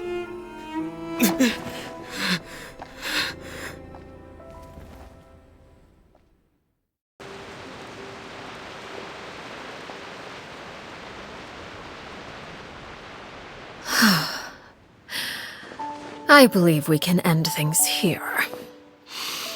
It's not often that we get to enjoy the company of guests, after all. We wouldn't want things to get too out of hand. Brother, are you alright? Lenny! Given that I am the victor of this duel, as agreed, the punishment stands. No! I never thought things would end like this. However, everyone involved in the duel demonstrated a remarkable level of strength and determination. In light of this, I'm prepared to change the method of execution. Elwar, the bottled flames I gave you for safekeeping. Do you still have them? Yes? I wasn't sure what they were for, but I've kept them super safe. I didn't lose a single one. Wonderful.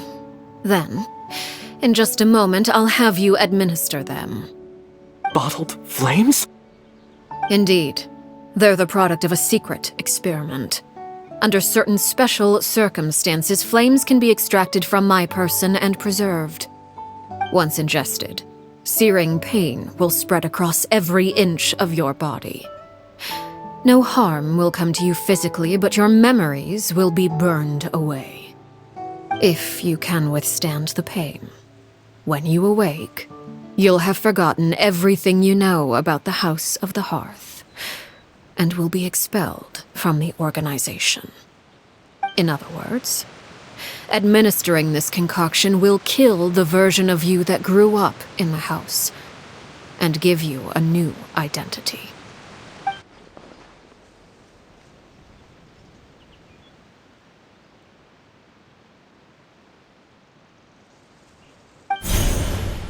Memory is a mysterious thing indeed. Losing a portion of your memories will alter your sense of self.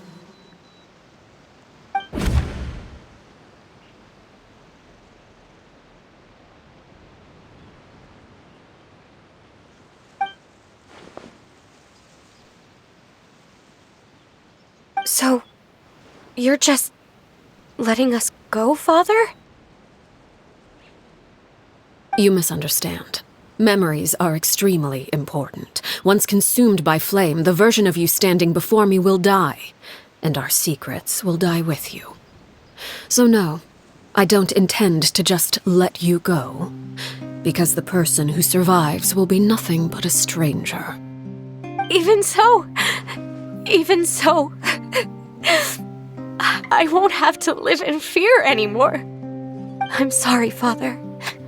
I'm sorry I let you down, but I really... Don't cry, Filial. You haven't left the house yet, so there are still rules to be followed, yes. Remember what I taught you.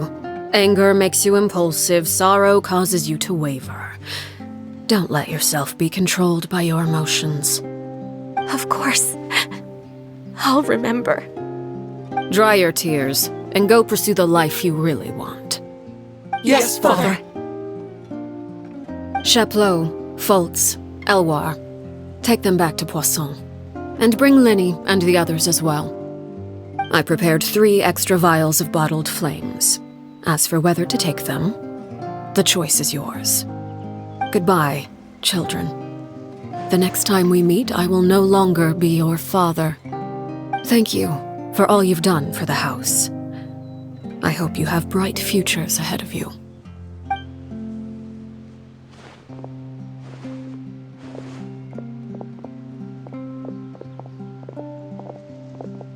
Father.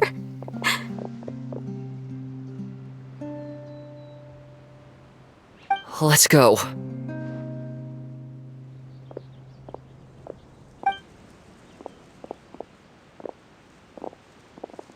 Here, grab my arm, Linny. I'll help you walk back. Thank you.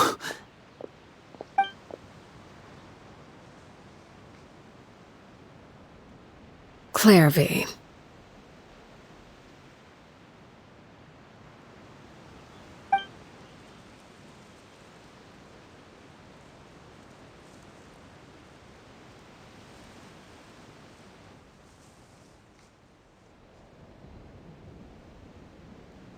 Can we talk now? I've been waiting for a super long time. You really are Perry, aren't you? I haven't seen you in so long. How come you're all grown up? Wait, did I somehow travel to the future on accident? Or am I dreaming? What a long dream. Neither. You died, Clairvy. That's what happened. You could have at least sugarcoated it a little. Look, she's not speechless. Oh.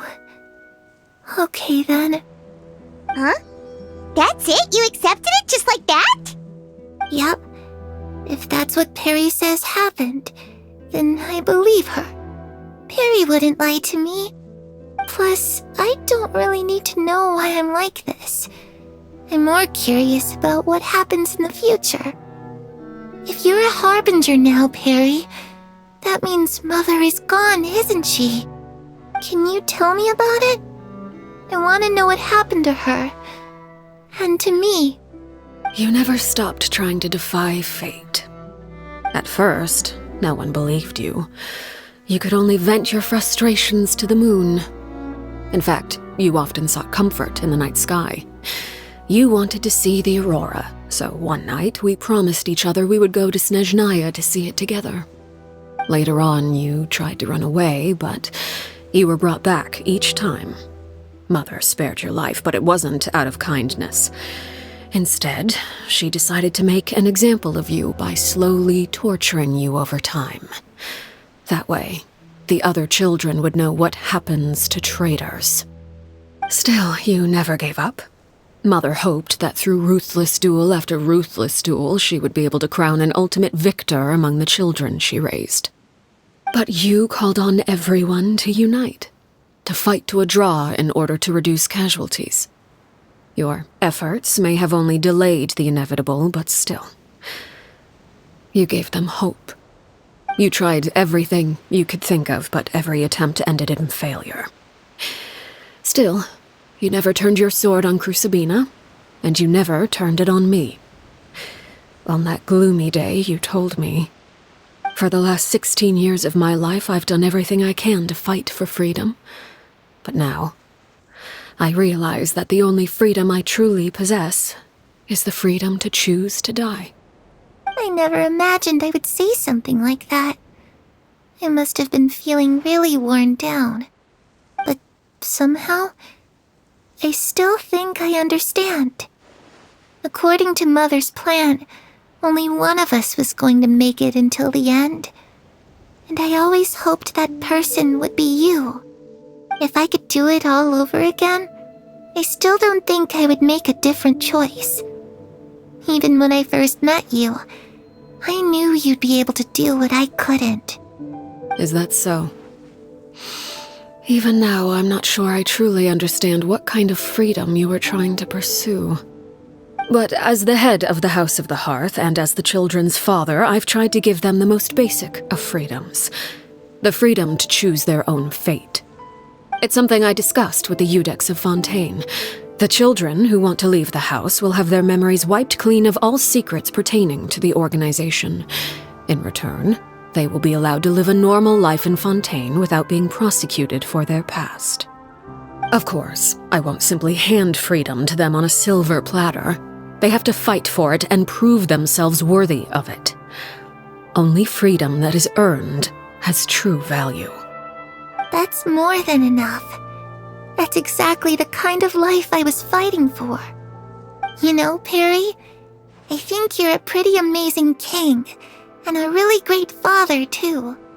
I'm really happy that you're the one who took over the house. I guess I do have one regret, though. I still haven't seen the outside world.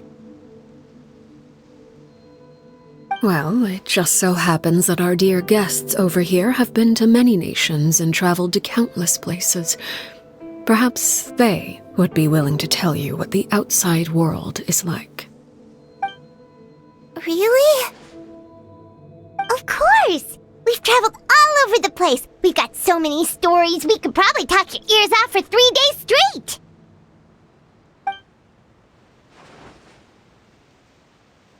You know, I used to dream of being a bard.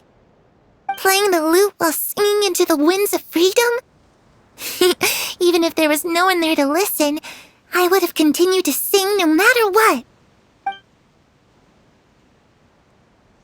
Ah, that's where Mora comes from. I never knew that before. If I had some Mora, I would buy 3 new dresses. One for me, one for Perry, and one for Mother. It's just too bad Perry doesn't like wearing dresses. And Mother, well, she probably wouldn't accept something like that either. I guess I just have to keep them all for me then. I could wear a different one every day. Those yokai you mentioned, what do they look like? I once saw a drawing of this one guy with horns on his head and a super scary face. Are there any yokai like that? Oh, sounds like you're talking about an Oni. Yep, we've met one, and let Paimon tell you, they're not nearly as scary as they look. I was always too afraid to skip Mother's fighting lessons. But at the academia, I bet you could do all sorts of secret things in class. Things that have nothing to do with studying. I'm just kidding. Being able to study whatever you want without having to fear for your life actually sounds pretty great.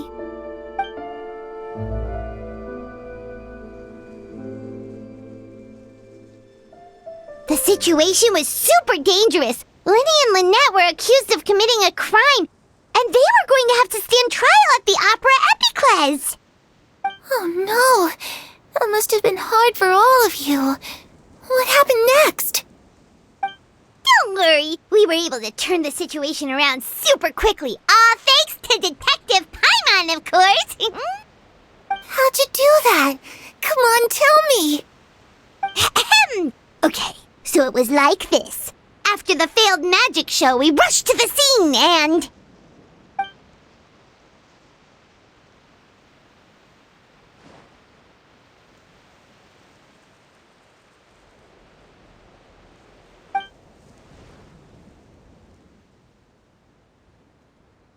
Shadows don't have the capacity to learn or grow. Any new information they encounter is quickly forgotten over time.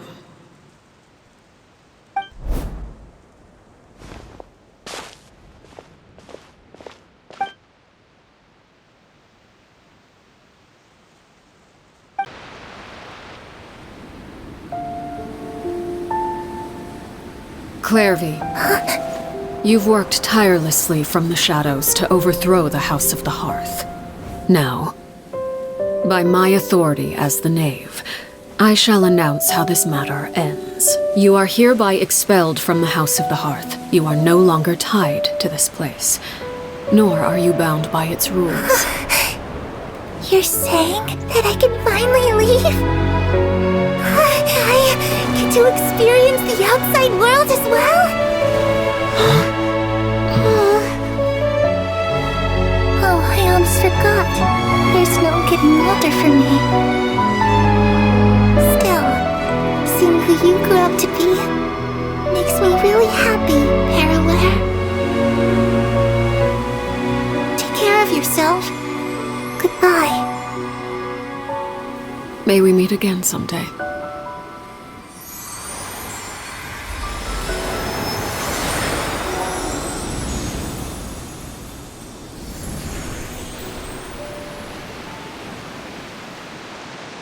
Clairvy. She left so soon. Paimon didn't even get to finish her story. I also have certain sentiments left unsaid. I wanted to tell her that the aurora I saw in Snezhnaya was just as beautiful as the ones in the pictures. But a shadow's memories reset at dawn. Had we delayed any longer, we wouldn't have had the time to say goodbye. Whatever regrets may linger, let them be lost to the coming of a new day. Father? It's Linny! Hey, Linny!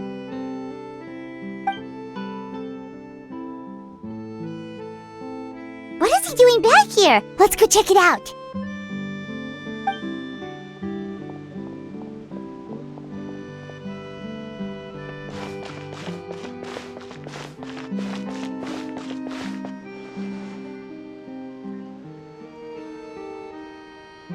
Father, the bottled flames have been administered. Filio and the others have left the house. And you? What have you decided? Thank you for giving us that choice, Father. But we never wanted to leave the house. It's the only home we've ever known. Lynette and Fremine feel the same way. They're recuperating back at the Hotel Bouffe d'Été. But I decided to come back and tell you where we stood. I'm sure you're well aware of the expectations I have for you. I want you to follow in my footsteps and become the next king of the house.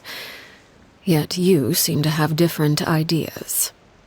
I must admit, I'm rather surprised by your decision to stay.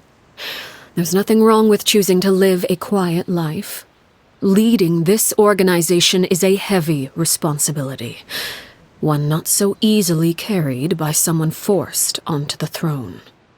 I just never understood what you saw in me. What made you believe I was deserving of that throne?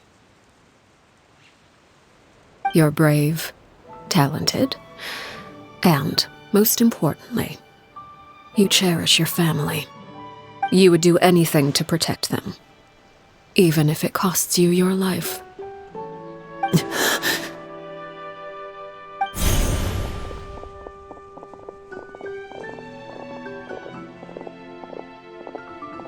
Speaking up back there was so brave of you, Linny. It's all thanks to you that we were able to convince Father to back down. You're a hero, Linny. Hero? Father is the real hero. Had Father gone all out during the duel, there's no way I would have walked away with my life. She must have had it all planned from the beginning, from the very moment she suggested a duel. I'm not deserving of that title. I'm not strong enough or smart enough. You're wrong. In my opinion, all you need to be deserving of the throne is conviction and the necessary strength to act on it. We may have different ideas of what it means to be a family, but you can hardly be said to lack conviction. What you truly lack is strength. For someone of your talent, though, that's something that will come with time. Even without that strength, you still chose to face me in a duel, even though the odds were stacked against you. That capacity to honor your convictions is what I truly see in you. Father. No one knows what the future holds, what tragedy or triumph may be in store. Being at the head of this organization requires the strength of will to face whatever comes. Caution will only hold you back. If reaching a certain standard were required to go after what you want, I would never have succeeded in killing my predecessor. Back then, there was still a considerable gap between our abilities. Strength may decide the ultimate victor, but those who let a lack of strength dictate their decisions or undermine their convictions will never be worthy of the throne. I understand, Father. Thank you. Children must grow up to surpass their parents.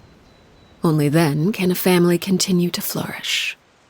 The road ahead is not an easy one, so I'll ask you one last time. Are you certain you want to stay?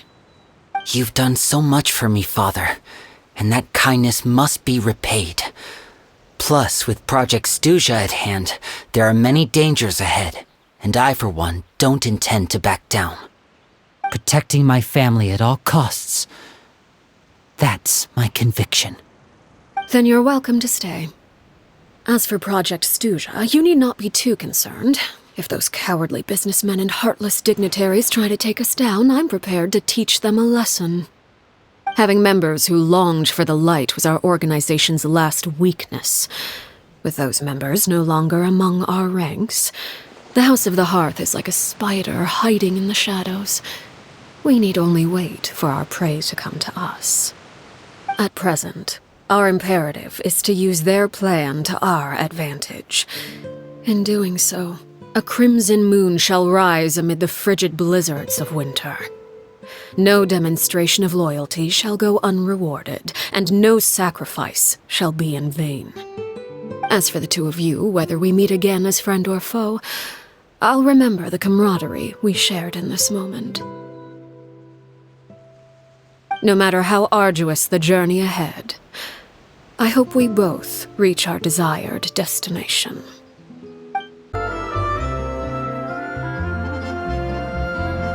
Lynette? Fremine? How are you feeling? Much better.